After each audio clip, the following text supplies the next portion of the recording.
తాజా వార్తలను అందించే ప్రెస్ న్యూస్ కి స్వాగతం.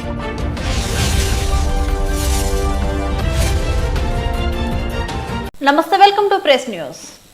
నర్సంపేట పట్టణంలోని చేర్బాగ్ క్రాస్ నందు శ్రీ వెంకటేశ్వర దేవాలయం ఎదురుగా గడిమైసమ్మ విగ్రహ ప్రతిష్టాపన గురువారం రోజున ఉదయం వేద మంత్రాల నడుమ డప్పు చప్పులతో వేద పండితులు ఐనవోలు కృష్ణమూర్తి శర్మ చేతుల మీదుగా ప్రతిష్టాపన చేశారు. అనంతరం వారు మాట్లాడుతూ నర్సంపేట నియోజకవర్గ వ్యాప్తంగా వెలిసిన గడిమైసమ్మ తల్లి మనందరికీ శుభసూచకం. అమ్మవారి సన్నిధిలో అన్ని రకాల పూజలు, వివాహాలు, వాహనాల పూజలు జరుపుకోవాలని అన్నారు.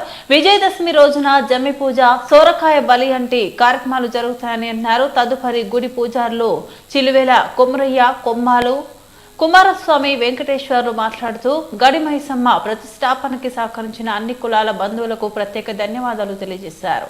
గత 5 సంవత్సరాల కిందటే విగ్రహ ప్రతిష్టాపన జరిగేది. కరోనా కారణంగా 2-3 సంవత్సరాలు పొడిగించి ఏడాది తల్లి అనుగ్రహంతో ప్రతిష్టాపించడం జరిగిందని, అమ్మవారి ఆశీస్సులు నియోజకవర్గ ప్రజలందరికీ ఎల్లవేళలా ఉండాలని, సిరి సంపదలతో, సుఖ సంతోషాలతో, ఆయుర ఆరోగ్యాలతో ఉండాలని అమ్మవారిని మనస్ఫూర్తిగా కోరుకుంటున్నామని అన్నారు.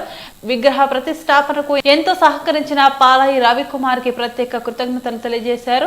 తదుపరి పాలయి రవికుమార్ మాట్లాడుతూ గడిమైసమ్మ విగ్రహ ప్రతిష్టాపన చేయడం చాలా సంతోషకరమైన విషయమని, కొన్ని సంవత్సరాల నుంచి ఎదురు చూస్తున్న ఈ కళ నేడు ఫలించిందని, అమ్మవారి విగ్రహ ప్రతిష్టాపనకు తోడ్పడిన అన్ని కుల పెద్ద మనుషులందరికీ మనస్ఫూర్తిగా కృతజ్ఞతలు తెలియజేస్తున్నామని అన్నారు.